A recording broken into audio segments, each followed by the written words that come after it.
During my annual review, my wife's dad, the CEO, Jim Tanner, said, "We're cutting your salary in half. Take it or leave it." I said, "I understand. When does this take effect?" Immediately, he smirked. I nodded and said, "Perfect timing." He had no idea that I'd already been recruited by his biggest competitor. You know that feeling when you walk into a room and instantly know you're about to get screwed? Yeah, well, welcome to my Tuesday morning.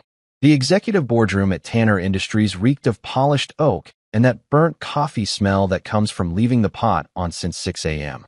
Real classy joint, this place. Nothing says, "We're successful," quite like furniture that costs more than most people's cars and coffee that tastes like it was filtered through an old gym sock.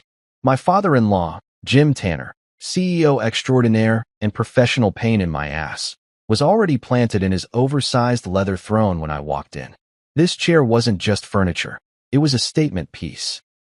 The kind of chair that screams, "I own this place and everyone in it." Which, to be fair, he pretty much did. The man had built Tanner Industries from the ground up, turning a small logistics company into a regional powerhouse that moved everything from auto parts to industrial equipment. Respect where it's due, the guy knew how to run a business. Too bad, he was also a grade A manipulative bastard who treated family dinners like hostile takeovers. Jim didn't even look up from his paperwork when I took my seat across from him. Classic power move. Make the other guy wait while you shuffle through documents that probably say nothing more important than, "Remember to pick up dry cleaning." I'd been on the receiving end of this particular theater performance enough times to know the script. First, the uncomfortable silence. Then, the dramatic eye contact. Finally, the verbal gut punch delivered with all the warmth of a tax audit. "Marcus," he said, finally gracing me with his attention. His voice had that flat, emotionless quality that rich guys perfect when they're about to ruin someone's day. "Let's get straight to business." "Oh, here we go." I leaned back in my chair, mirroring his casual posture. After 15 years of dealing with Jim Tanner's corporate theater, I'd learned to play along. "Sure thing, Jim. What's on your mind?" He didn't waste time on pleasantries, never did. Jim was the kind of guy who probably charged his own mother for Christmas dinner. "We're cutting your salary in half, Marcus," he announced like he was discussing the weather. "Take it or leave it." And there it was. The moment I'd been half expecting for months, delivered with all the ceremony of ordering a sandwich. 15 years of loyalty, late nights, missed family dinners, weekend calls, holiday emergencies. All of it brushed aside like lint on an expensive suit. 15 years of making this company millions while he took the credit, and I took the blame when things went sideways. I kept my face neutral, a skill I'd perfected during countless family gatherings where Jim's idea of small talk involved reminding everyone how generous he was for letting me marry his daughter. "I understand," I replied, my voice steady as a surgeon's hand. Inside, I was doing cartwheels. This arrogant son of a bitch had just handed me the best gift of my professional life, and he didn't even know it. Jim's smirk spread across his face like oil on water. He thought he'd crushed me, thought he'd finally put the outsider in his place. The man practically glowed with satisfaction, probably already planning how he'd tell this story at the country club. "Poor Marcus couldn't handle the pressure," he'd say. "Had to cut his salary just to keep him around." The other old boys would nod and agree that family businesses were tough, that sometimes you had to make hard choices. "It takes effect immediately," he continued, clearly savoring every word. The immediacy wasn't about cash flow or budget constraints. Tanner Industries was pulling in more money than ever. This was about power, about reminding me exactly where I stood in the family hierarchy. Spoiler alert, it wasn't at the top. I nodded once, slow and deliberate. "Perfect timing," I said. Those two words hung in the air between us like smoke from a cigarette. Jim's smirk faltered for just a second, not long enough for anyone else to notice, but I caught it. He didn't know what I meant, and that little flicker of uncertainty was delicious. See, Jim Tanner might have been a business genius, but he'd made one crucial mistake. He'd underestimated me. For months, I'd been watching the cracks in his empire. Suppliers getting restless over delayed payments. Key clients grumbling about service issues. Employees jumping ship to competitors. Jim was so busy playing king of the mountain that he'd stopped paying attention to the avalanche building beneath his feet. And me? I'd been taking notes. The thing about being the family outsider is that you learn to see things differently. While the Tanner boys, Claire's brothers Brendan and Oliver, were busy kissing daddy's ring and playing office politics, I was actually working, building relationships with suppliers, solving client problems, keeping the wheels turning. Jim took credit for my wins and blamed me for every setback. But the people doing the real work? They knew who was actually running the show. Is there anything else you'd like to discuss?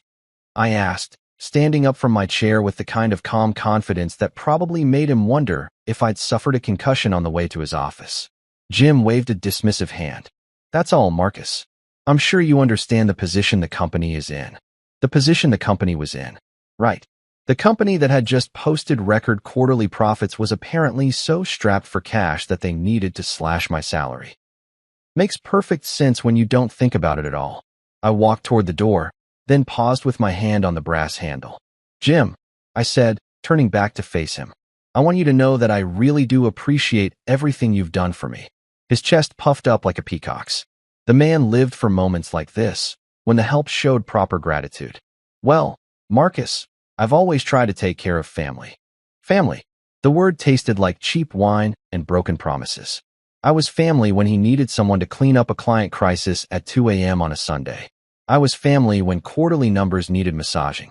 But when it came time for credit or respect or basic human decency, suddenly, I was just the guy who married his daughter. Absolutely, I agreed. You've really opened my eyes to a lot of things. Jim nodded sagely, completely missing the double meaning. For a smart businessman, the guy had a remarkable blind spot when it came to reading people. Maybe it came from 30 years of surrounding himself with yes-men and family members who depended on his approval for their livelihoods. As I walked out of his office, I pulled out my phone and scrolled to a contact I'd been avoiding for weeks. Lydia Wilkes, COO of Wilkes Global, Tanner Industries' biggest competitor and biggest pain in Jim's ass. She'd been trying to poach me for months, making offers that would have made Jim's head spin. Up until today, I'd been playing the loyal soldier, the grateful son-in-law, the team player. But you know what they say about the best-laid plans of mice and megalomaniacal father-in-laws? Sometimes they blow up in your face in the most spectacular way possible. I typed out a quick message. Lydia, let's talk. That offer's still on the table. Her response came back in less than 30 seconds. Always. When can you start? I looked back at Jim's office door, imagining him in there, probably already planning his next power play, secure in the knowledge that he'd put me in my place. Poor bastard had no idea that he'd just lit the fuse on his own empire. How about we discuss details over lunch?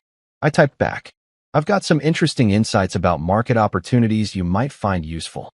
3 dots appeared, then disappeared, then appeared again. Finally, I like where this is going. Noon at the Marriott downtown. Perfect, I replied. See you there. I slipped the phone back into my pocket and headed toward my office. Correction, my soon-to-be former office, with a spring in my step that hadn't been there in months.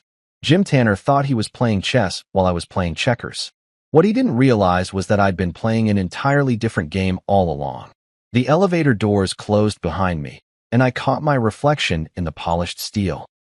For the first time in years, the guy staring back looked like someone who was about to win. Jim wanted to cut my salary in half. Fine.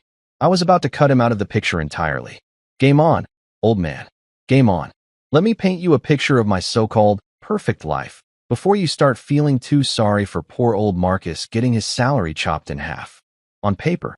And trust me, Jim loved putting things on paper so he could frame them and hang them on his ego wall. I had it all. Executive Vice President of Operations, corner office with floor-to-ceiling windows overlooking downtown, company BMW that still had that new leather smell, and a salary that made my college buddies green with envy every time we grabbed beers. Oh, and I was married to Claire Tanner, the princess of the industrial supply kingdom.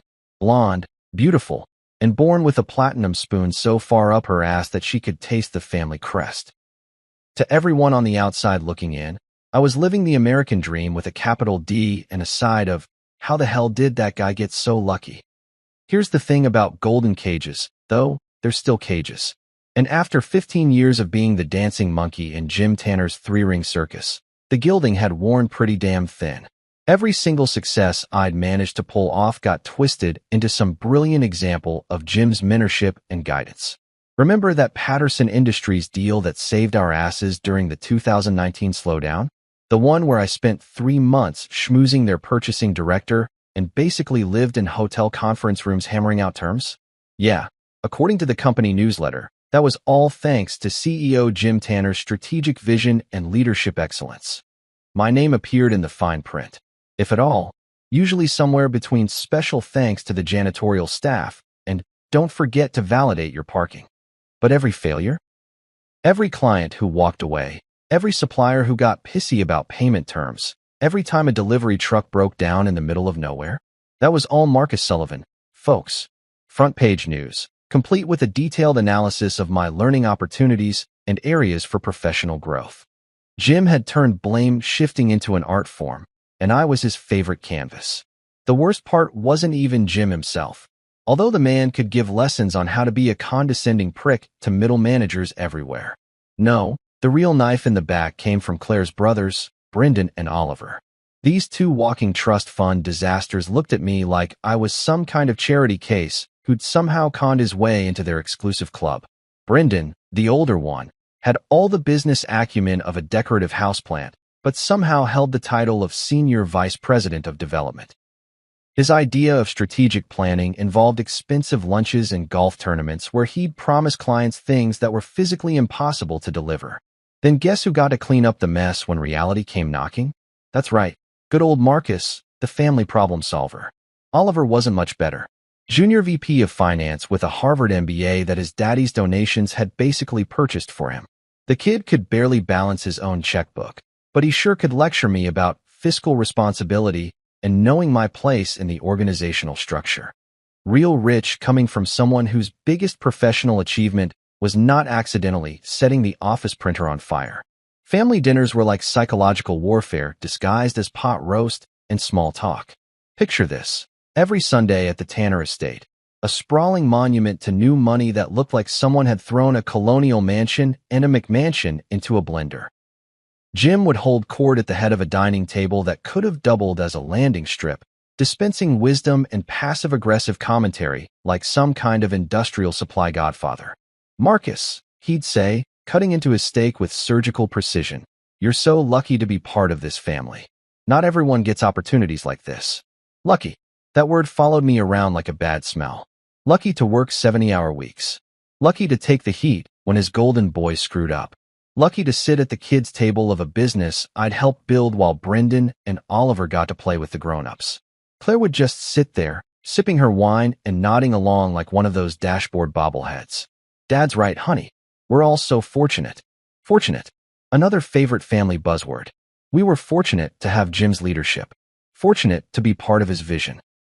Fortunate to shut up and do what we were told without asking inconvenient questions about things like respect or basic human decency. But the real kicker was how they talked about the business itself. According to the official Tanner family mythology, this was a dynasty built on hard work, family values, and good old-fashioned American ingenuity. The reality? Jim had inherited a decent-sized trucking company from his own father-in-law and spent 30 years leveraging other people's money and labor to turn it into something bigger. Not exactly the rags-to-riches story he loved telling at industry conferences. Behind the scenes, Tanner Industries was held together with duct tape, crossed fingers, and my personal willingness to work miracles on a regular basis. While Jim played golf with potential investors and the boys practiced their executive cosplay, I was the one actually keeping the trains running on time. Literally. We had a major rail contract that required precision timing. And guess who spent his weekends coordinating with freight schedulers? The funny thing about being treated like an outsider in your own family business is that it gives you a unique perspective on all the cracks in the foundation. While everyone else was busy playing their assigned roles in the Tanner family drama, I was watching the real show, suppliers getting nervous about payment schedules, key employees updating their LinkedIn profiles, competitors circling like sharks who'd smelled blood in the water. Jim's empire looked solid from the outside, sure. Shiny offices, fancy company vehicles, quarterly reports that made investors happy. But I could see the rot underneath. Outdated systems that hadn't been upgraded since the Clinton administration. A management structure that prioritized family loyalty over actual competence. Client relationships held together by my personal reputation and about 15 years worth of favors that I'd called in to clean up other people's messes. And through it all, I played my part. Loyal son-in-law, dedicated employee, team player who never rocked the boat or asked for more than he deserved. I smiled at Jim's jokes, laughed along when Brendan told stories about his latest business school buddy's startup failure, and pretended not to notice when Oliver accidentally forgot to invite me to strategy meetings. But here's what none of them understood about Marcus Sullivan. I wasn't just some lucky bastard who'd married above his station. I was a guy who'd built his own reputation in this industry, one satisfied client and one successful project at a time. The relationships I'd developed, the trust I'd earned, the expertise I'd gained, none of that belonged to Jim Tanner or his precious family business. That was all mine. So when Jim delivered his little salary ultimatum with that smug expression he reserved for special occasions, I couldn't help but appreciate the irony. He thought he was cutting me down to size, putting me in my place, reminding me who held the real power in this relationship. What he'd actually done was hand me the perfect excuse to stop pretending I gave a damn about his approval. The man wanted to play hardball? Fine by me. I'd been warming up in the bullpen for 15 years, just waiting for my turn at bat.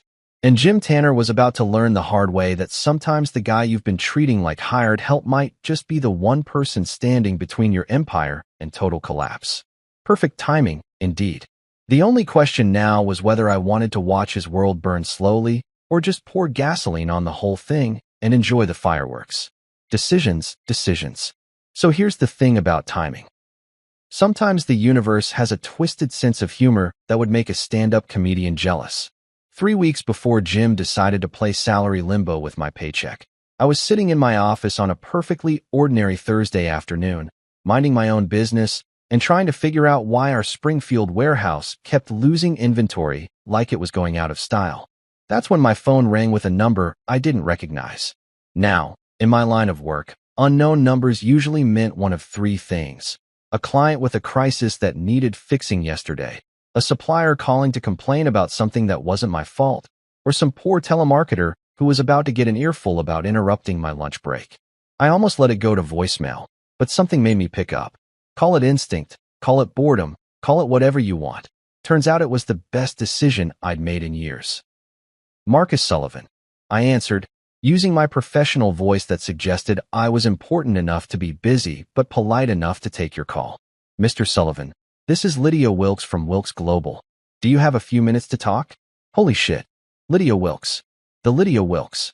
If Jim Tanner was the king of regional industrial supply, then Lydia was the queen who'd been steadily expanding her territory and making his life miserable for the past 5 years. Wilkes Global had started as a West Coast operation but had been aggressively moving east, snatching up clients and contracts like they were Pokemon cards. Jim mentioned her name at board meetings the way normal people talked about root canals, with obvious pain and a desperate desire for the whole thing to be over. I've got time, I said, suddenly a lot more interested in this conversation than my missing inventory reports. Her voice was smooth, professional, with just a hint of that California confidence that comes from building an empire in one of the most competitive markets in the country. I'll cut right to the chase, Mr. Sullivan. We've been watching your work at Tanner Industries for quite some time. Your reputation in this industry speaks for itself. My reputation. Not Jim's reputation, not the Tanner family legacy, my reputation. When was the last time someone at Tanner Industries had acknowledged that I might actually be good at my job? I'd been there so long that I'd started to wonder if my professional identity had completely merged with Jim's son-in-law who does things. That's very flattering, I replied, leaning back in my chair. What exactly can I do for you, Ms. Wilkes? Call me Lydia. And actually, it's more about what we can do for you. I'm calling because Wilkes Global is planning a major expansion into the Midwest market, and we want someone with your experience and connections to lead the initiative. Lead the initiative. Not assist with, or support, or help implement, lead. As in, be the guy making the actual decisions instead of the guy explaining why someone else's bad decisions weren't working out. The concept was so foreign after 15 years at Tanner Industries that I almost didn't know how to process it. That's interesting, I said, trying to keep my voice neutral while my brain started doing backflips. What would something like that look like? Lydia laughed. And it wasn't one of those fake corporate laughs that sound like someone practicing scales on a broken piano. This was genuine amusement, like she could hear the carefully controlled excitement in my voice. Well, for starters, it would look like you having actual authority over your own projects. Revolutionary concept, I know. Full control over budget allocation, hiring decisions, strategic partnerships, the works. Full control. I'd forgotten what those words even meant. At Tanner Industries, my idea of full control was being allowed to choose which brand of coffee to order for the break room. And even that required approval from the purchasing committee that Jim's nephew ran like his own personal fiefdom. We're not looking for an employee, Marcus, Lydia continued. We want a partner. Someone who can build something from the ground up and has the experience to make it profitable from day one. The compensation package would reflect that level of responsibility. Compensation package. She hadn't thrown out numbers yet, but something in her tone suggested we weren't talking about the kind of salary that gets cut in half during annual reviews. We were talking about the kind of money that comes with equity stakes and performance bonuses and all those other executive perks that Jim kept for family members only. And what makes you think I'd be interested in leaving my current position? I asked, partly because I was curious about her sales pitch and partly because I wanted to see how much she actually knew about my situation at Tanner Industries. There was a pause, just long enough for me to wonder if I'd overplayed my hand. Then Lydia spoke again, and her voice had shifted slightly. Less corporate smoothness, more straight talk. Marcus, I've been in this industry for 20 years. I know talent when I see it, and I also know when that talent is being wasted. From where I'm sitting, it looks like you've been doing the heavy lifting while other people take the credit. That gets old, doesn't it? Damn, either this woman was psychic, or my professional frustration was more obvious than I'd thought. Probably the latter. After 15 years of grinding my teeth through family meetings where my contributions got brushed aside like yesterday's newspaper, I'd probably developed some kind of visible twitch. I'm just saying, she continued, that we've built Wilkes Global by recognizing talent and giving it room to grow. We don't care about family trees or who went to which prep school. We care about results, and your results speak for themselves. Results. Another word that had gotten lost in translation at Tanner Industries, where results apparently mattered less than maintaining the proper chain of command and making sure nobody forgot who signed the paychecks. This is a very interesting conversation, Lydia, I said, which was corporate speak for holy crap, you're offering me everything I've wanted for the past decade. But I hope you understand that I'd need to think about something like this very carefully. Of course, I wouldn't expect anything less from someone with your professional standards. But Marcus, her voice took on a slightly sharper edge. Don't think too long.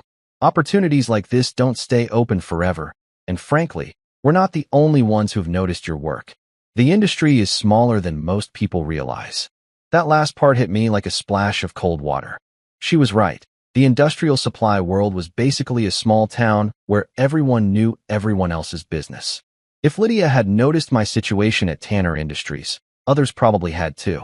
And if word got around that I was having conversations with competitors, Jim would lose his mind in the most spectacular way possible.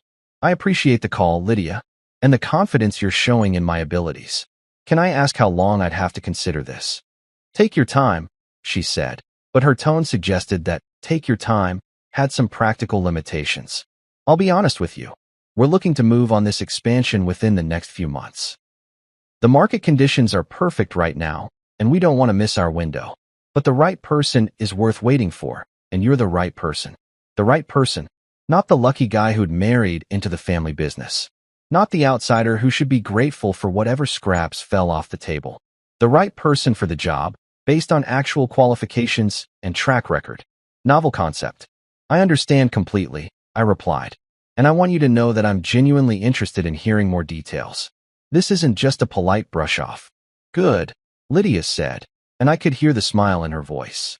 Because I hate polite brush-offs almost as much as I hate wasted potential. I'll email you some preliminary information about the expansion plans. Nothing proprietary, just enough to give you a sense of the scope we're talking about. Fair enough. More than fair. I'll keep an eye out for it. Excellent. And Marcus? I know this might feel like a big decision, but sometimes the biggest risk is not taking any risks at all. You've spent 15 years proving what you can do within someone else's system. Imagine what you could accomplish when you're actually running the show. Running the show? The phrase echoed in my head long after we'd hung up. I'd been so focused on climbing the ladder at Tanner Industries that I'd almost forgotten there were other ladders out there. Ones that didn't require me to kiss the ring of a megalomaniacal father-in-law who treated me like a glorified intern with a fancy title.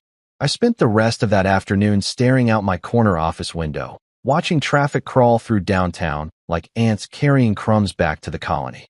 Funny how perspective changes everything.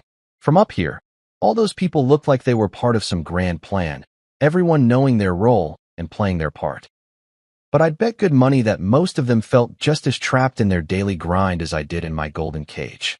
The email from Lydia arrived exactly 43 minutes later, and let me tell you, the woman wasn't kidding about the scope of their expansion plans. We're talking about a full-scale invasion of Jim's territory, complete with distribution centers, client acquisition strategies, and enough startup capital to make my current operating budget look like lunch money. They weren't just planning to compete with Tanner Industries. They were planning to obliterate us. And they wanted me to be the guy holding the demolition charges. That night at dinner, Claire asked me why I seemed distracted. I told her it was just work stuff, nothing important.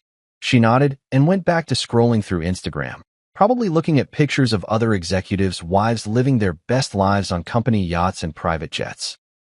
If only she knew that her husband had just been offered a chance to become one of those executives instead of just pretending to be one. But then again, Claire had never been particularly interested in the details of my professional life unless it affected her shopping budget or social calendar.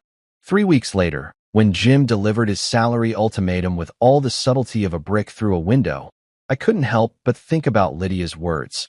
Sometimes the biggest risk is not taking any risks at all. Turns out she was right about something else too.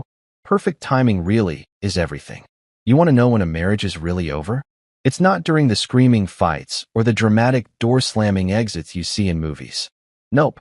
It's during those quiet moments when your spouse looks right through you like you're a piece of furniture that needs dusting. That's exactly what happened the night I came home to tell Claire about her daddy's little salary surprise. I walked into our McMansion, and yeah, I'm calling it a McMansion because that's exactly what it was, despite Claire's insistence on calling it our family estate, expecting at least some basic human sympathy. Maybe a "that sucks, honey," or "what the hell is dad thinking?" Hell, I would have settled for eye contact and a grunt of acknowledgement.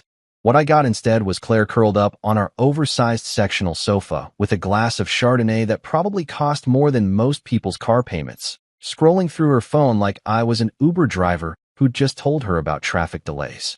"Hey babe," I said, loosening my tie and trying to sound casual. "How was your day?" "Fine," she mumbled without looking up. Her attention was completely absorbed by whatever was happening on her Instagram feed. Probably checking out photos from her college roommate's latest vacation to the Hamptons or some influencer's sponsored post about skincare routines. You know, the really important stuff that requires laser focus. I poured myself a bourbon, the good stuff that Jim had given me for Christmas, probably so he could remind me later how generous he was, and sat down next to her. "So, I had an interesting meeting with your dad today." That got about half a second of eye contact before she went back to her phone. "Oh yeah? How's work going?" "How's work going?" Like I was some middle manager she'd met at a cocktail party instead of her husband of 12 years. "Well, funny you should ask. Your father decided to cut my salary in half." I expected shock, outrage, maybe even some choice words about her father's management style.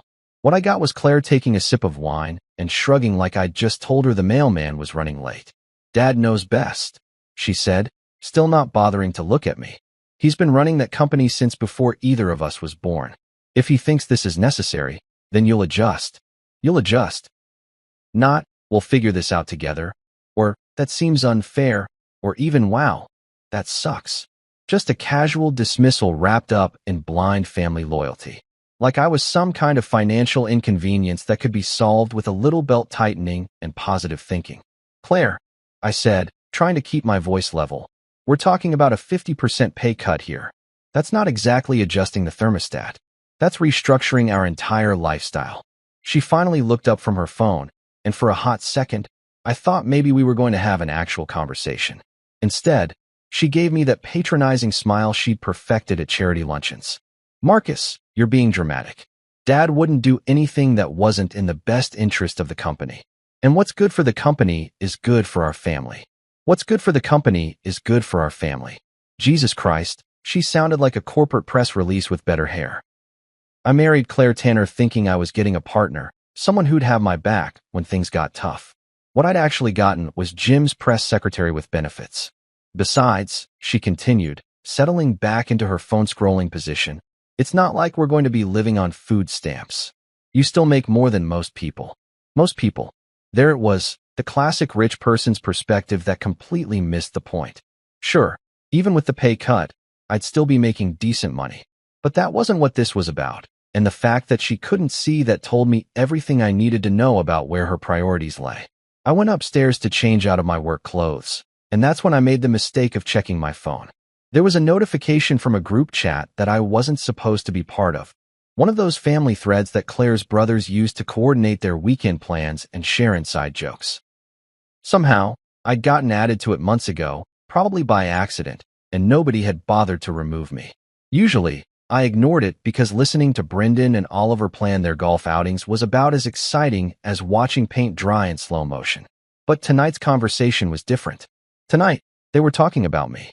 Brendan, did you guys hear about Marcus getting his salary cut? Faced with tears of joy. Oliver, Dad finally put him in his place. About time someone reminded Charity Case Marcus where he stands in the family hierarchy. Brendan, think he'll quit? Crossed fingers. Oliver, doubt it.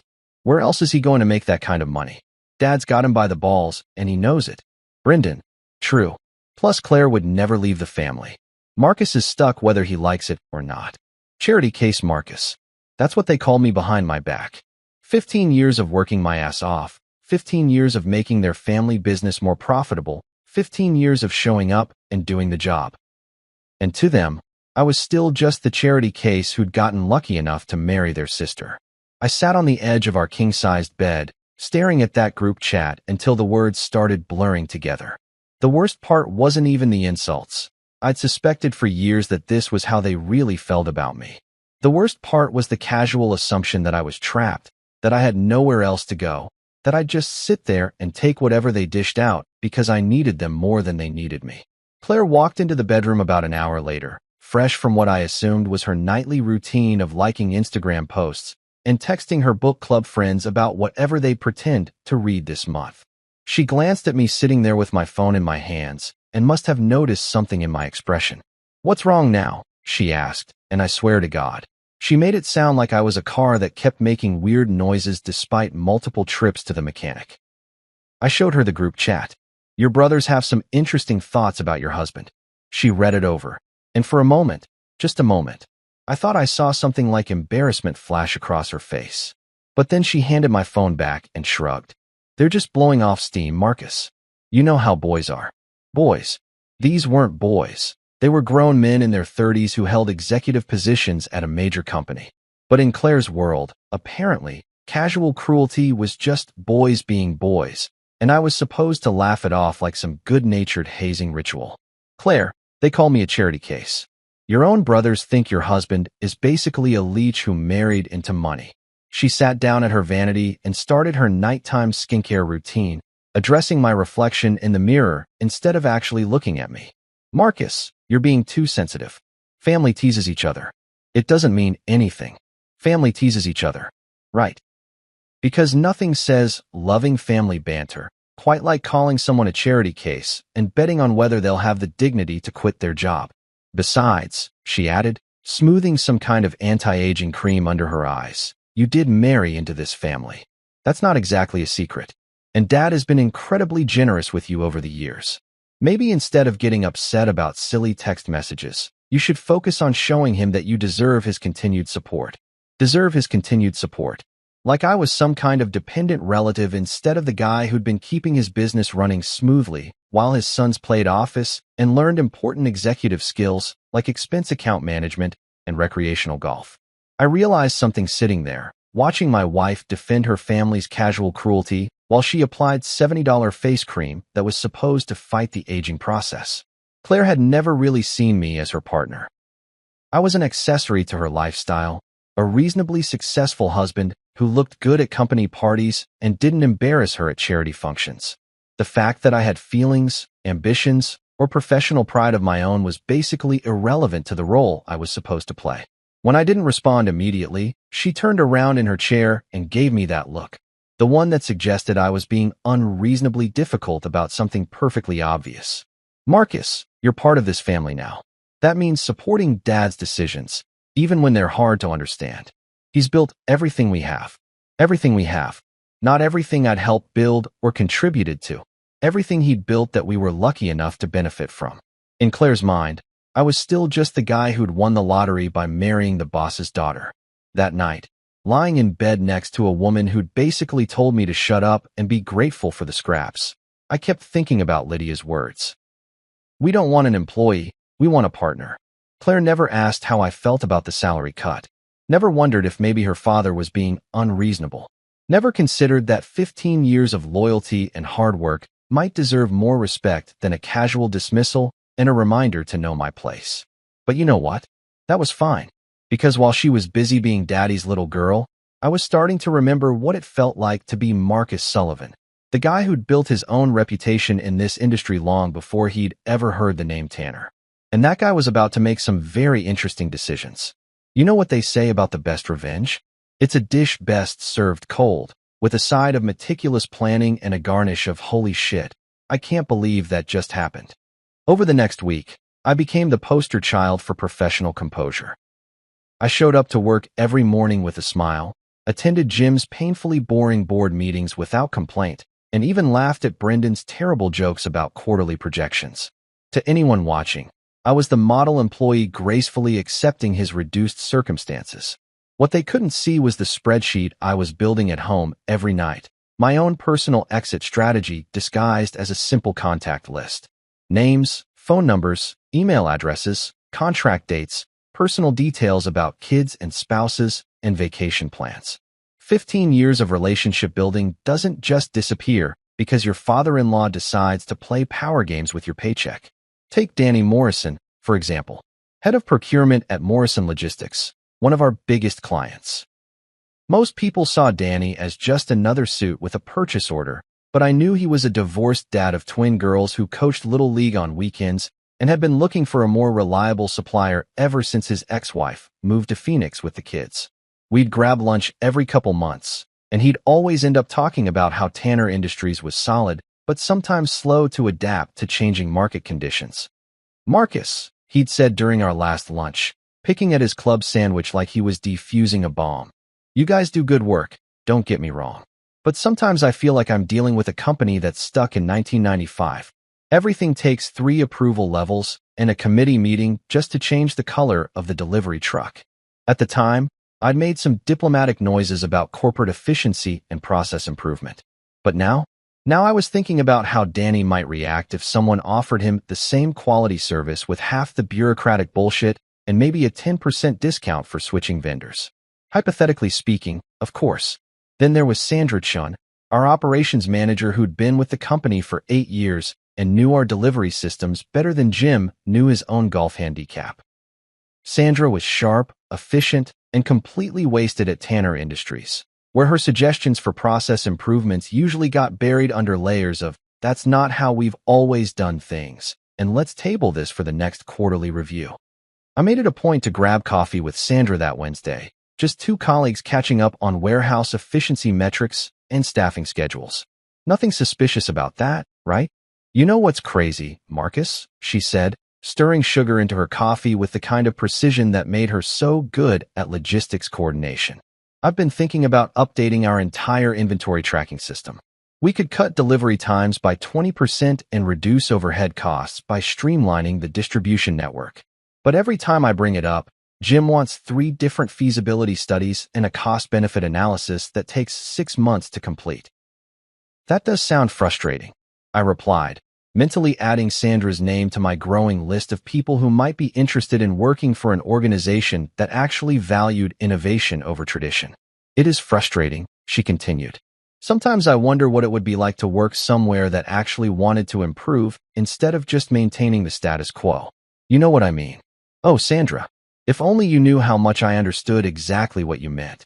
By Friday, I had what you might call a comprehensive overview of Tanner Industries' most valuable assets. And I'm not talking about the warehouses or the truck fleet. I'm talking about the people who actually made things work, the clients who generated revenue, and the suppliers who kept our operations running smoothly.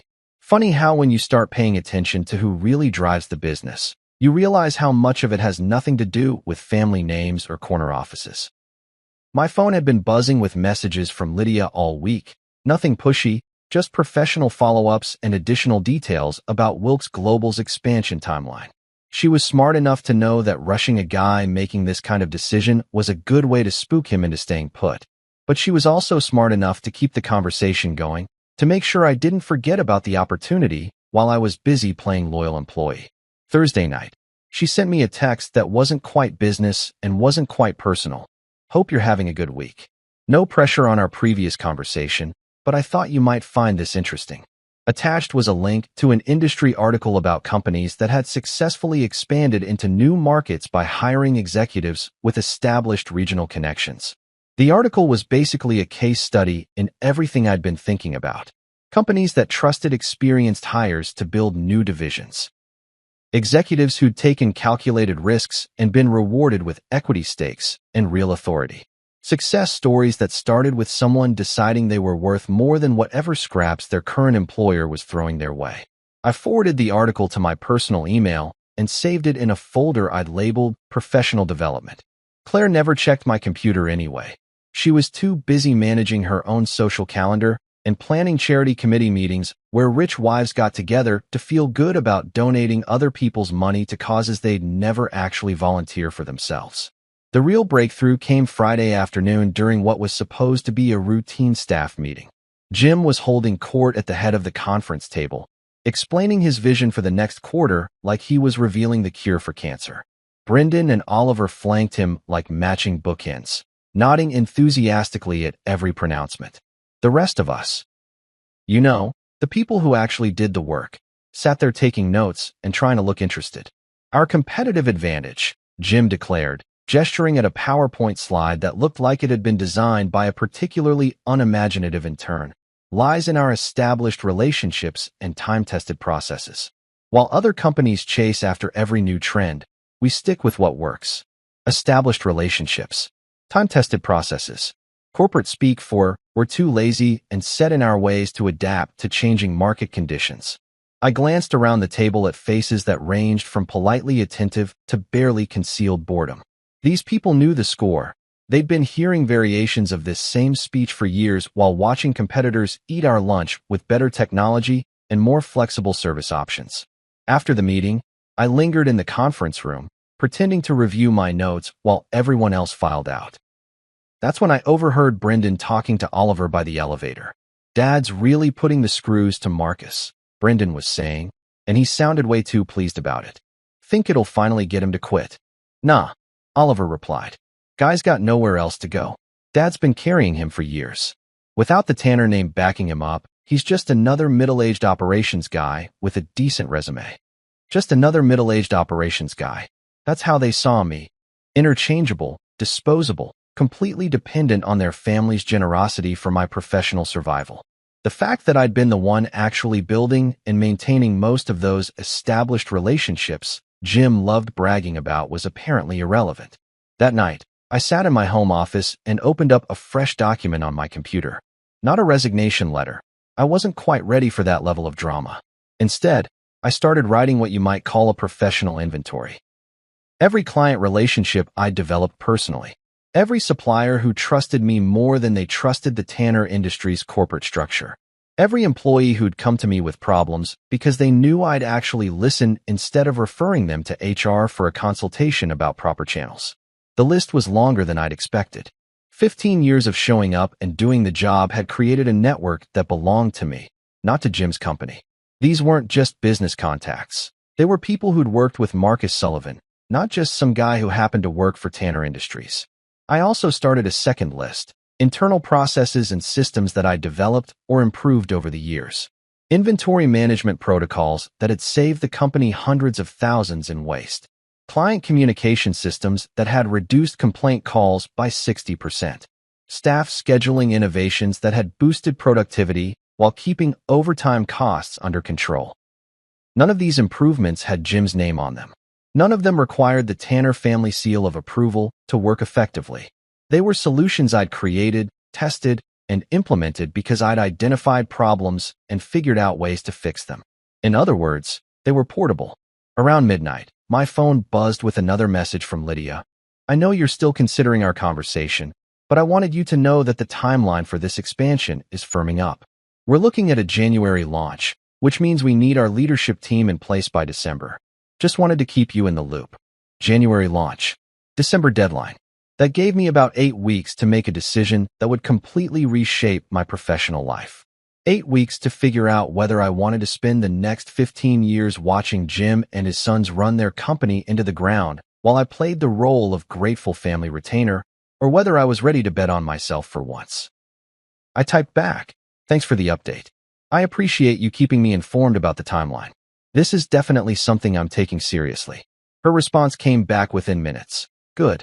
Because seriously, Marcus, you're exactly what we need for this expansion. We're not just offering you a job.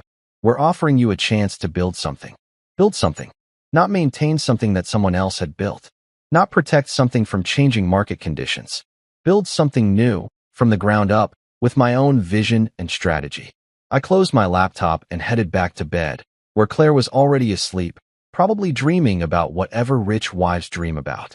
Designer handbags, maybe, or charity galas where she could wear expensive dresses and tell people about her husband's important job at daddy's company. Tomorrow, I'd go back to playing my role. Loyal employee, grateful son-in-law, team player who knew his place in the family hierarchy. But tonight, for the first time in years, I was planning my own future instead of just accepting whatever Jim Tanner decided it should be. And it felt pretty damn good. Leading a double life is way more exhausting than Hollywood makes it look. Trust me on this one. For the past month, I'd been Marcus Sullivan, dutiful Tanner Industries employee by day, and Marcus Sullivan, secret weapon of Wilkes' global expansion by night. It was like being a corporate superhero, except instead of fighting crime, I was plotting the systematic dismantling of my father-in-law's business empire. Not exactly the origin story you see in comic books, but hey, we all have our calling. My official cover story was bulletproof, special projects. 2 words that could mean absolutely anything and nothing at the same time. When Jim asked what I was working on, I'd throw around terms like operational efficiency analysis and long-term strategic assessment. Corporate buzzword bingo at its finest. The beautiful thing about special projects is that they're supposed to be confidential, which meant I could disappear for hours at a time without anyone asking too many questions. What I was actually doing was spending quality time at Wilkes' global headquarters, a sleek glass tower downtown that made Tanner Industries offices look like a strip mall from the 1980s. Everything about the place screamed modern efficiency. Open floor plans that actually promoted collaboration instead of just looking trendy. Conference rooms with technology that had been invented sometime after the Bush administration, and a coffee machine that produced beverages you could drink without questioning your life choices. Lydia had introduced me to her brother Mason during my second visit, and let me tell you, the family resemblance was strong. Same sharp intelligence, same direct communication style, same complete lack of patience for corporate bullshit. Mason ran the financial side of Wilkes Global with the kind of precision that made Jim's shoot-from-the-hip management style look like what it was, outdated and ineffective. "Marcus," Mason had said during our first real strategy session, "we've been watching Tanner Industries for years, and honestly, we've been waiting for them to implode. The only thing that's kept them competitive is you. Me. Not the Tanner family legacy, not Jim's visionary leadership, not Brendan and Oliver's Harvard MBAs that their trust funds had basically purchased. Just me, doing the actual work while everyone else took credit for it. We think there's a window here," Lydia had added, spreading out market analysis reports across the conference table like she was planning a military campaign. Tanner Industries has been coasting on established relationships for years, but those relationships are starting to fray. Clients are getting frustrated with slow response times and outdated systems. Suppliers are tired of dealing with bureaucratic approval processes that take forever. She was right, and I had the inside information to prove it. Danny Morrison at Morrison Logistics had been dropping hints for months about looking for alternative suppliers. Peterson Manufacturing was getting pissy about delivery delays that Brendan kept promising to fix but never actually addressed. Even our longest-standing accounts were starting to ask pointed questions about whether Tanner Industries was still the right fit for their evolving needs. The thing is, Mason continued, we can't just waltz into their territory and expect to steal clients based on our good looks and winning personalities. We need someone who already has those relationships, someone clients trust and respect, someone who knows exactly where the weak spots are. Someone who knows exactly where the weak spots are. After 15 years of watching Jim run Tanner Industries like his personal kingdom, I could write a dissertation on weak spots. Hell, I'd been mentally cataloging them for years, filing away every inefficiency and every missed opportunity like evidence in a case I didn't know I was building. The beautiful thing about the Wilkes Global operation was how different it felt from every business meeting I'd ever attended at Tanner Industries.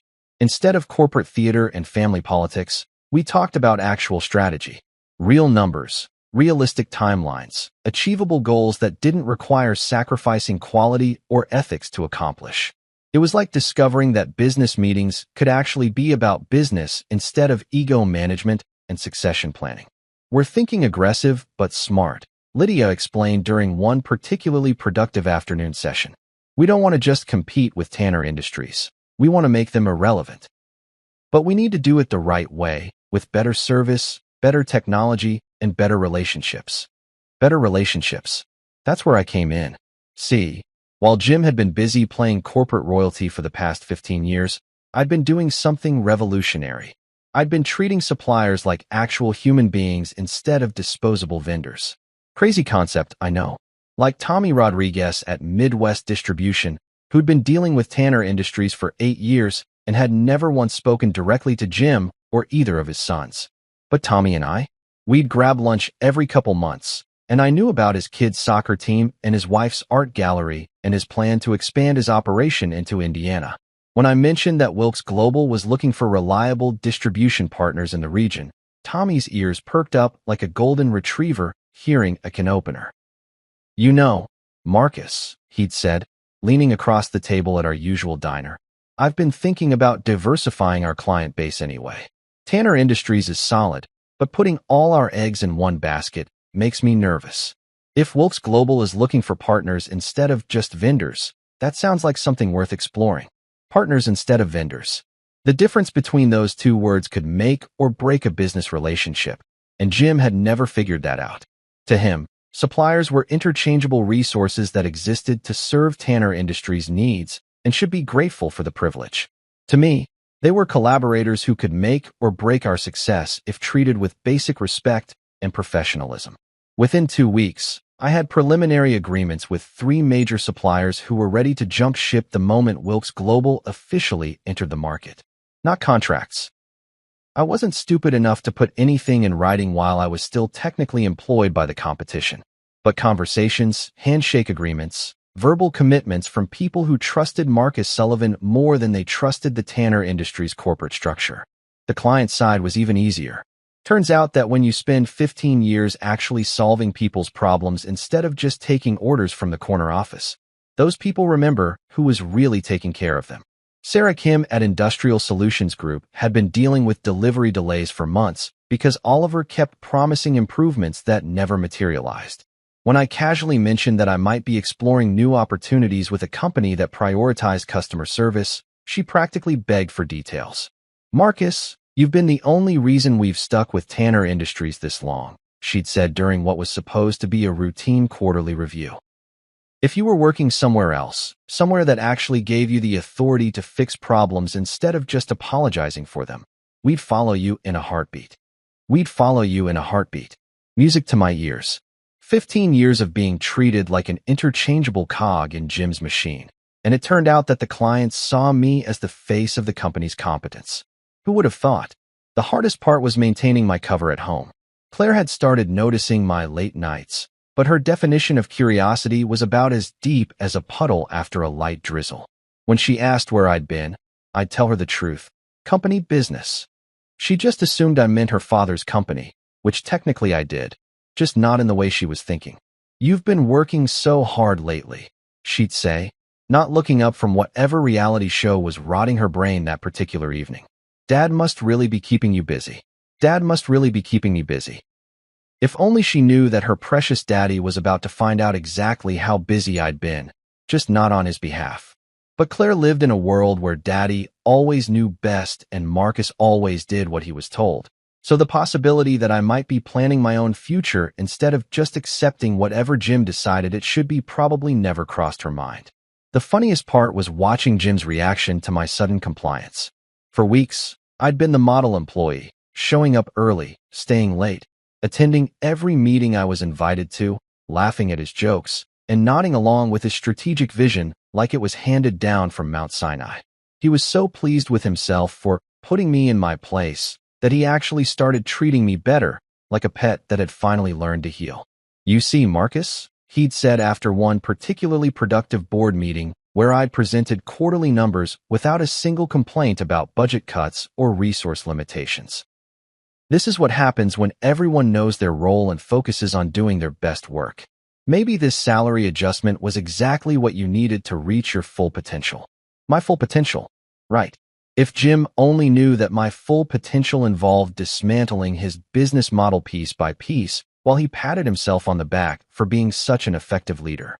Thursday afternoon, my phone buzzed with a text from Lydia. "How are you feeling about January?" "Still on track." I typed back. "More than ready. Everything's falling into place." And it was. Suppliers lined up, clients ready to follow, employees who'd jump at the chance to work for a company that actually valued their contributions. Jim Tanner thought he'd broken me with his little power play, thought he'd reminded me who was really in charge. What he'd actually done was give me the motivation to show him what real leadership looked like.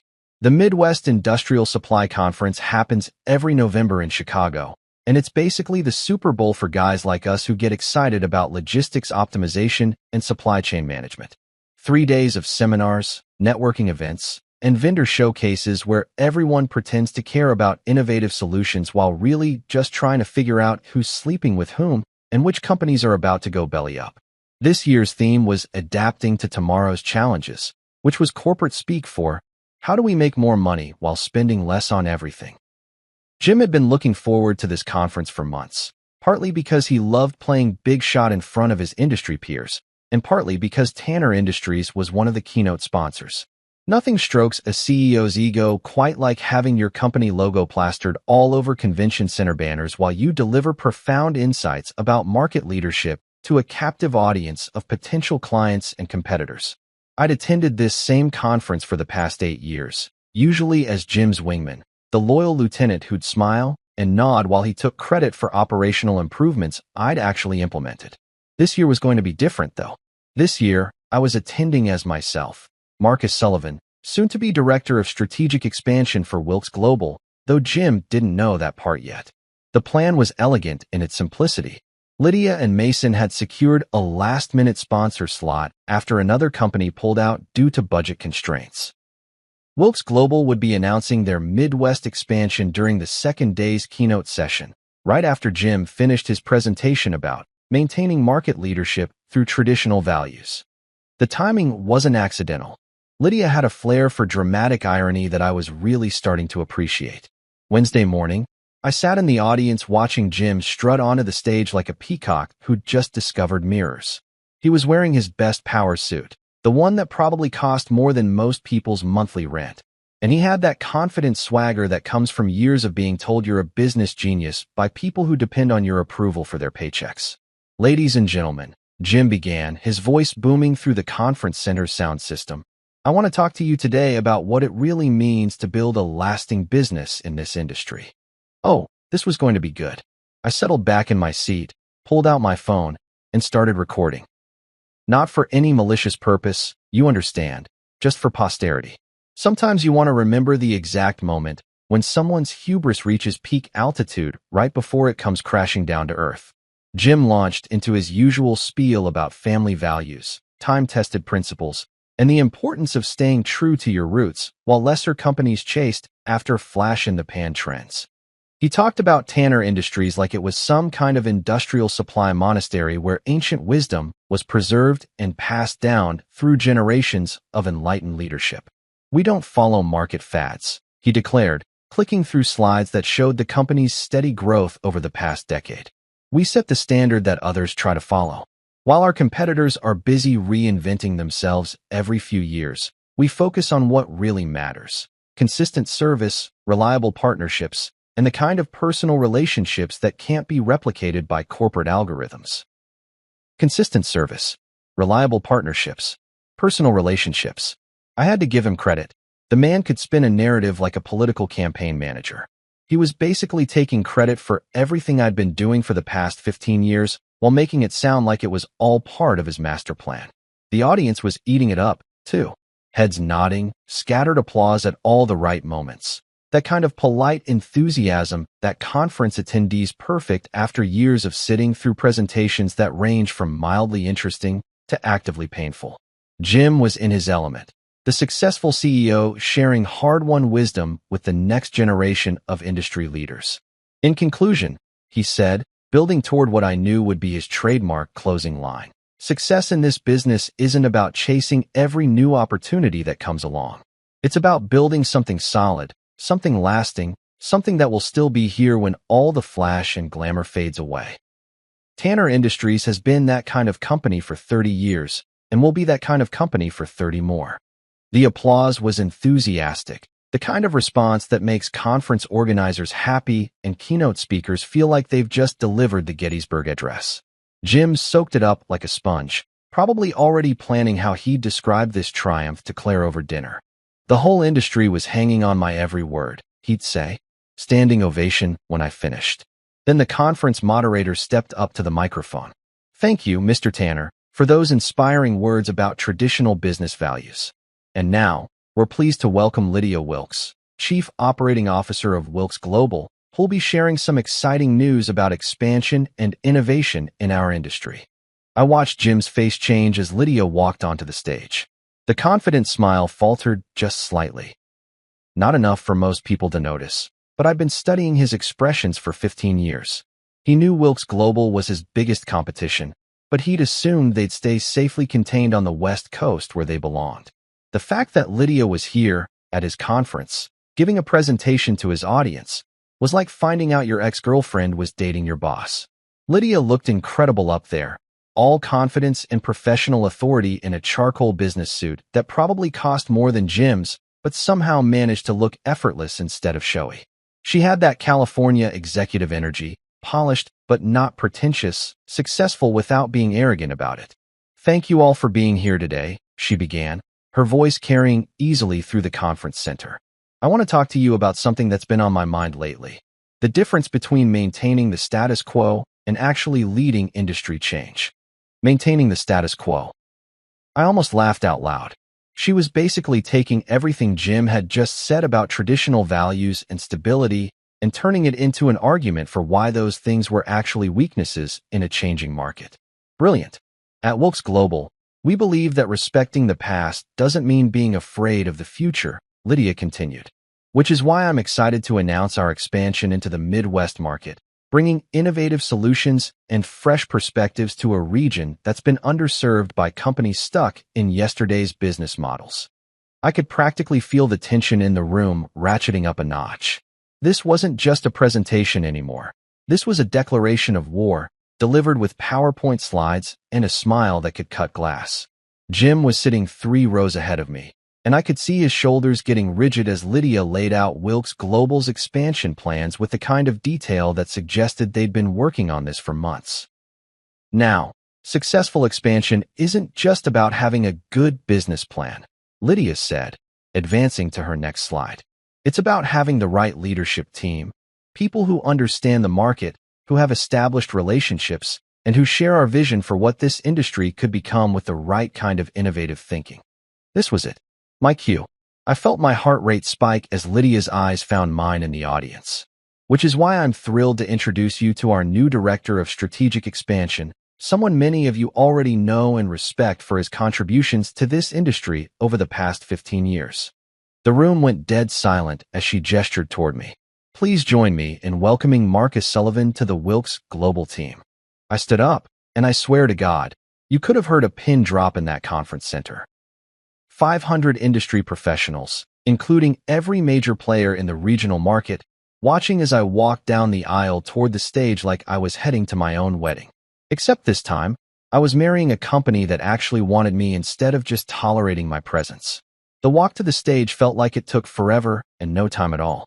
I could see faces in the audience, surprise, confusion, some knowing smiles from people who'd apparently seen this coming. Danny Morrison looked like someone had just told him Christmas was being moved to July. Sandra Chun from my old department was grinning like she'd just won the lottery. And Jim? Jim looked like someone had just told him his house was on fire and his insurance had expired yesterday. I shook Lydia's hand on stage, the cameras flashing like we were signing a peace treaty instead of launching what amounted to a business war. The handshake lasted just long enough for me to catch Jim's eye in the audience, just long enough to mouth two words that I'd been saving for exactly this moment. Perfect timing. His face went through about 6 different shades of red before settling on a color that I can only describe as a stroke victim purple. Brendan and Oliver were sitting next to him, looking like someone had just explained quantum physics using interpretive dance. The whole Tanner Industries delegation looked like they'd been hit by a truck that they never saw coming. But the best part wasn't Jim's expression or the gasps from the audience, or even the scattered applause from people who were probably just happy to witness some genuine conference drama. The best part was the feeling of finally being introduced as myself instead of as someone's son-in-law or employee or lucky bastard who'd married above his station. Marcus brings 15 years of operational excellence and industry relationships to our expansion team, Lydia announced to the crowd. His track record speaks for itself, and we're confident that his leadership will make our Midwest operations a success from day one. His leadership, his track record, his success. After 15 years of having my achievements attributed to Jim's guidance and my failures blamed on my limitations, hearing someone acknowledge my actual contributions felt like winning the professional lottery. I stepped up to the microphone, looked out at an audience that included every major player in the regional industrial supply market, and smiled. Thank you, Lydia. I'm excited to be part of a team that values innovation and results over tradition for tradition's sake. Wilkes Global represents everything I believe this industry can become when we stop limiting ourselves to what we've always done and start focusing on what we could accomplish. The applause was genuine this time, and I could see people in the audience already pulling out their phones to text colleagues who weren't at the conference. By tomorrow morning, every supplier, client, and competitor in the Midwest would know that Marcus Sullivan had just declared independence from the Tanner Industries empire. As I walked off the stage, I caught sight of Jim again. He was still sitting in his seat, but his confident posture had completely collapsed. The man who'd spent the morning talking about market leadership and lasting success looked like someone who'd just realized his empire wasn't as solid as he'd thought. Perfect timing, indeed. Ever watched a controlled demolition? You know, where they place charges at just the right structural points and then hit the button to watch a whole building come down in about 15 seconds. That's basically what happened to Tanner Industries over the next 6 weeks, except instead of explosives, I'd used 15 years of inside knowledge and a carefully cultivated network of people who were tired of Jim's bullshit. The first domino fell exactly 3 days after the conference. Danny Morrison called me on my new Wilkes Global number. Yeah, I had a company phone now, with my own voicemail message and everything, to confirm the contract terms we'd discussed. Morrison Logistics was officially jumping ship, taking their $2.3 million annual account with them. That might not sound like empire-toppling money, but in the industrial supply business, losing a major client is like getting a public vote of no confidence from people who actually understand your operation. Marcus, Danny said, and I could practically hear him grinning through the phone. I've got to tell you, working with Wilkes Global feels like stepping into the 21st century. You guys actually answer emails within the same business day. Revolutionary concept. Within the same business day. At Tanner Industries, responding to client emails was apparently considered a luxury service that required committee approval and a cost-benefit analysis. But at Wilkes Global, we had this crazy policy called basic professional courtesy that seemed to really impress people. The second domino was Peterson Manufacturing, and that one was particularly satisfying because Oliver had been promising them improved delivery schedules for literally 8 months. 8 months of, we're working on it, and these things take time, and you have to understand our operational constraints. When I called Peterson's purchasing director from my new office to introduce myself as their new Wilkes Global contact, the guy practically wept with relief. Marcus, thank God, he said. We were about to start looking for alternative suppliers anyway. Oliver Tanner couldn't organize a two-car parade, let alone fix our delivery issues. Peterson Manufacturing, $1.8 million annually, gone. Two major clients down, and Jim was probably just starting to realize that his perfect timing salary cut had some unintended consequences. But the real bloodletting started when word spread through the supplier network. Tommy Rodriguez at Midwest Distribution was the first to officially switch sides. And once he started talking to his buddies about how much better Wilkes Global was to work with, it was like watching dominoes fall in slow motion. Suppliers who'd been grumbling about Tanner Industries' payment delays and bureaucratic approval processes suddenly had a viable alternative that treated them like actual business partners instead of disposable vendors. Within 2 weeks, Tanner Industries was dealing with what Jim's emergency board meeting minutes probably described as supply chain disruptions due to external market factors. In reality, their suppliers were either jumping ship entirely or suddenly developing mysterious delays in fulfilling Tanner Industries' orders. Funny how that works when you spend years treating people like crap and then they find somewhere better to take their business. The employee exodus was even more entertaining to watch from the outside. Sandra Chun was the first to go, and let me tell you, losing her was like losing the engine that kept the whole operation running. Sandra knew every aspect of Tanner Industries' distribution network, from warehouse layout optimization to delivery route efficiency. When she gave her 2 weeks' notice, Jim tried to counteroffer with a promotion and a raise, but it was too little, too late. I appreciate the offer, Mr. Tanner, Sandra had told him during what I heard was a supremely awkward exit interview. But I've accepted a position with a company that values innovation over tradition. Sometimes you have to take risks to grow professionally. Sandra joined Wilkes Global as our operations coordinator, bringing with her a complete understanding of how to improve on everything Tanner Industries was doing wrong. It was like having a detailed blueprint of your competitors' weaknesses delivered directly to your planning committee. She wasn't the only one. Mike Chun from accounting, no relation to Sandra, despite the name, followed her out the door after 12 years with the company. Then Jennifer Walsh from client services, who'd been dealing with Oliver's incompetent management style for way too long. By the end of November, Tanner Industries had lost 6 key employees, and the remaining staff was starting to look around like passengers on the Titanic who'd just heard the word iceberg. The best part was watching Brendan and Oliver try to manage the crisis. These two geniuses, who'd never had to actually solve a business problem that couldn't be fixed with daddy's money or connections, were suddenly responsible for keeping operations running while their most experienced people headed for the exits. It was like watching teenagers try to perform brain surgery with tools they'd never seen before.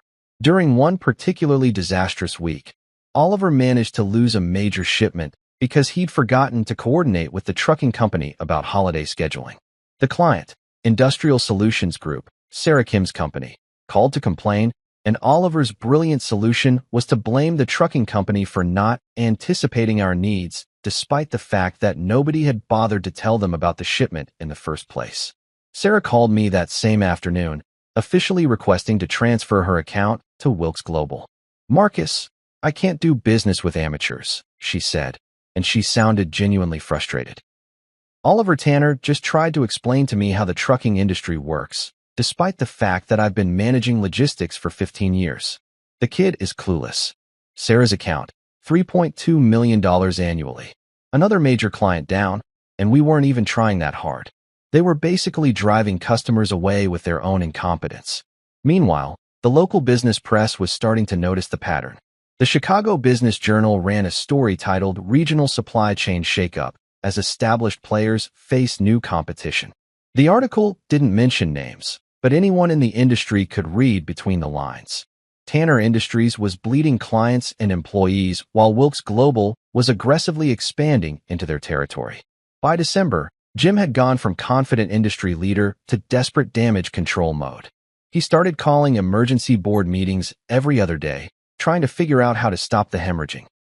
The company's credit rating got downgraded after suppliers started demanding faster payment terms, which created a cash flow problem that made it even harder to compete on pricing. Claire finally noticed something was wrong when Jim started showing up at our house for family dinners, that were really strategy sessions disguised as pot roast and small talk. She'd sit there looking concerned while her father ranted about disloyal employees and predatory competitors who were trying to destroy everything he'd built. "I don't understand what's happening," she said to me one night after Jim had left following a particularly intense discussion about market pressures and competitive threats. "Dad's company has always been so stable. Why is everything falling apart now?" Everything falling apart now. Sweet, naive Claire, who'd lived her entire life believing that Daddy's success was some kind of natural law that couldn't be challenged by mere mortals with better ideas and superior execution. The possibility that her father's empire might have some structural weaknesses had apparently never crossed her mind. "Market conditions change," I told her, which was technically true. "Sometimes companies that don't adapt get left behind." "But you work there," she said, like she was just remembering that her husband was employed by the company that was currently circling the drain. "Shouldn't you be helping Dad figure out how to fix this?" "Shouldn't I be helping Dad fix this?" "Right." Because clearly, my job as the loyal son-in-law was to sacrifice my own professional future to prop up Jim's ego and incompetent management style. The fact that I might have my own career goals and ambitions was apparently beside the point.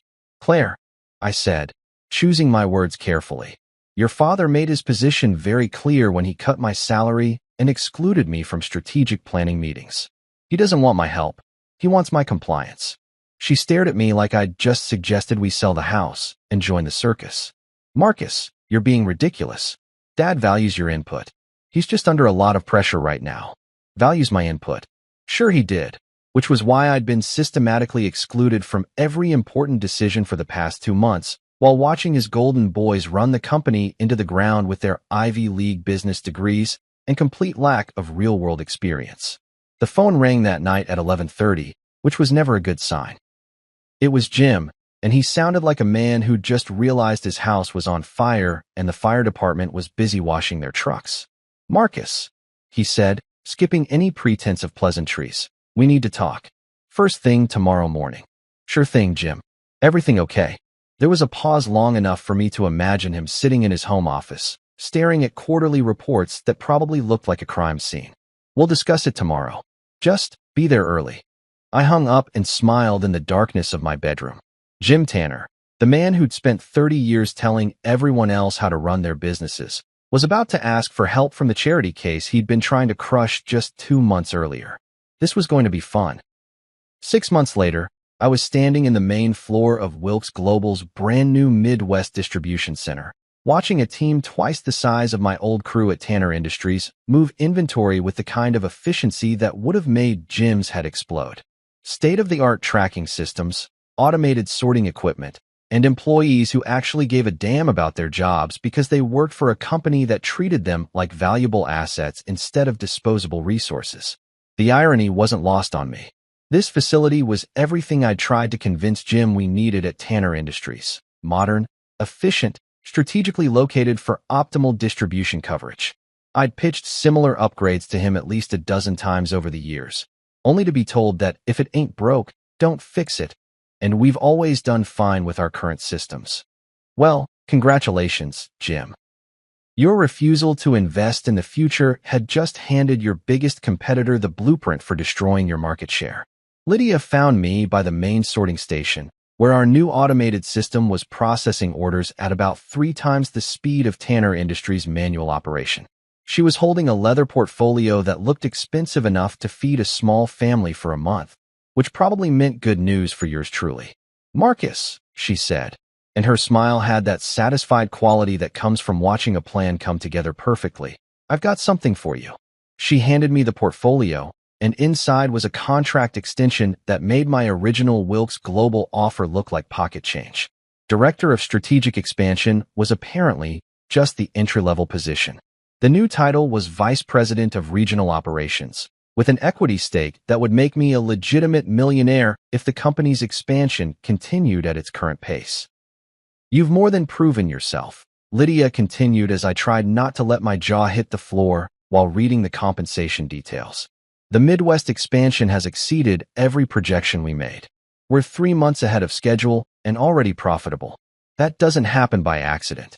"No, it doesn't happen by accident." It happens when you hire people who actually know what they're doing instead of people who happen to share your DNA. Novel concept, apparently. The numbers were impressive enough to make even my accountant do a happy dance. We'd captured 60% of Tanner Industries' major accounts within 4 months, hired away their best employees, and established supply relationships that were going to be nearly impossible for them to compete with. When you treat suppliers like partners instead of peasants, funny thing, they remember that when it's time to choose sides. There's more, Lydia said, because apparently my day needed to get even better. Mason and I have been talking, and we want to offer you something that goes beyond this regional expansion. She pulled out another folder, and this one contained organizational charts for Wilks Global's entire operation. We're planning a national expansion over the next 2 years. Full coverage, coast to coast, taking on the big players in every major market. We want you to head up the whole operation. Head up the whole operation. As in, be the guy making strategic decisions for a company that was about to become a major player in the national industrial supply market. As in, stop being someone's employee and start being someone's business partner with real authority and real rewards. I looked around the distribution center again, watching people who used to work for Tanner Industries doing their jobs with the kind of enthusiasm that comes from being treated with respect and given room to excel. Sandra Chun was training new hires on inventory management. Mike from accounting was implementing cost-tracking systems that actually made sense. Jennifer Walsh was building client relationships that would last for years instead of just hoping clients wouldn't notice how screwed up everything was behind the scenes. What do you think? Lydia asked. Ready to take on the big leagues? What did I think? I thought about Jim Tanner sitting in his oversized office, probably staring at quarterly reports that looked like a medical examiner's findings. I thought about Brendan and Oliver trying to explain to their board of directors how they'd managed to lose half their client base to a competitor they'd never taken seriously. I thought about Claire, who'd filed for divorce 3 months ago when she'd finally realized that being married to me wasn't quite as advantageous as it used to be. The divorce had been predictably ugly, with Claire's lawyers trying to argue that my Wilks Global position was somehow community property that she deserved to benefit from. Apparently, even after our marriage imploded, she still thought she was entitled to profit from my professional success. The judge had been less impressed with that argument than she'd hoped. You know what, Lydia? I said, closing the contract folder and extending my hand for a handshake that would officially make me a vice president at one of the fastest-growing companies in the industry. I think I'm ready. The local business press had been having a field day with the whole situation. The rise and fall of Tanner Industries, a case study in family business succession, had been the headline in last month's Regional Commerce Review. The article quoted industry insiders who blamed the company's decline on outdated management practices and failure to retain key talent. Key talent. That would be me, folks. The charity case, who apparently wasn't executive material, had just been promoted to run national operations for a company that was kicking his former employer's ass up and down the supply chain. The best part wasn't even the professional vindication or the money or the equity stake that was going to make me genuinely wealthy instead of just well compensated. The best part was walking into industry conferences now and having people treat me like Marcus Sullivan, successful executive, instead of Marcus Sullivan, Jim Tanner's son-in-law who'd gotten lucky. Jim tried calling me exactly once, about 2 months after the conference disaster. I let it go to voicemail, and his message was a masterpiece of desperate corporate speak.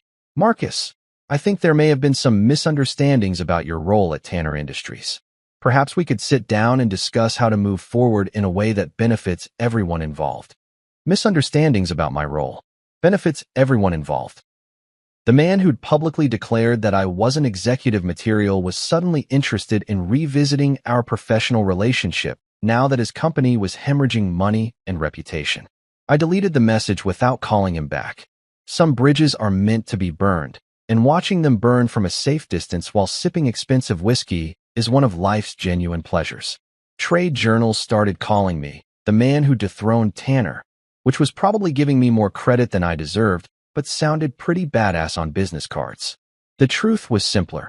I'd just stopped accepting a situation that was beneath my worth and started working for people who recognized what I brought to the table. 6 months ago, I was the grateful son-in-law who should have been thankful for whatever scraps Jim decided to throw my way. Now I was the vice president of a company that was rewriting the rules for how business gets done in this industry, with an equity stake that would set me up for life and the professional respect that I'd been earning for 15 years but never receiving. Standing in that distribution center, watching efficiency and professionalism in action, I couldn't help but think about Jim's words from our last conversation. Perfect timing. He'd been right about that, just not in the way he'd intended. Jim Tanner had wanted to cut my salary in half and remind me of my place in his family hierarchy. Instead, he'd cut himself out of his own empire and handed me the keys to build something better. Me? I wasn't just surviving the corporate politics and family drama anymore. I was writing the next chapter of my own success story, and it felt pretty damn good to be holding the pen for once.